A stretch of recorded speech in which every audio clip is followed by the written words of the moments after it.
पक्ष नेत्यांच्या माध्यमातून मांडल्या जातो। त्यांना काही गोष्टी महाराष्ट्राच्या जनतेसमोर आणाव्या लागतात। या सरकारने जे काळे कारनामे केलेले आहेत ते सांगणं जनतेच्या समोर या विधानसभेमध्ये ते मांडत होते आणि ते सांगत असताना विधान परिषदेमध्ये त्या विरोधी पक्ष नेत्याला अचानकपणे बडतर्फ करणे हे चुकीचं आहे। त्याच्यासाठी आम्ही सगळे रस्त्यावर उतरलेलो आहे।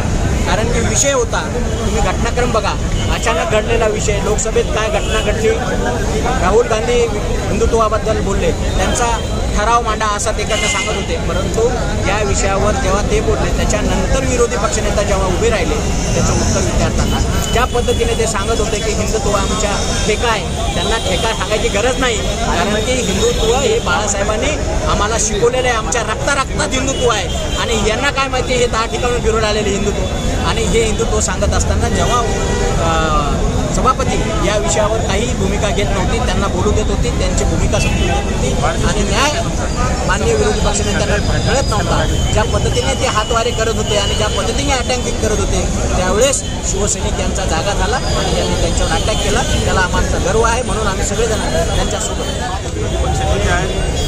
कारण नसताना त्यांच्यावर एकतर्फी कारवाई करण्यात आली। त्या गोष्टीसाठी कारवाई करण्यात आली ती गोष्ट एका हाताने टाळी वाजत नाही अशी होती। शिवीगाळ झाली, त्याचं समर्थन आम्ही करणार नाही, पण शिवीगाळ दोन्ही बाजूनी झाली आणि हे झालेलं असताना प्रसाद लाडांचे लाड पुरवते सरकार आणि दानवे साहेबांवर कारवाई करते का?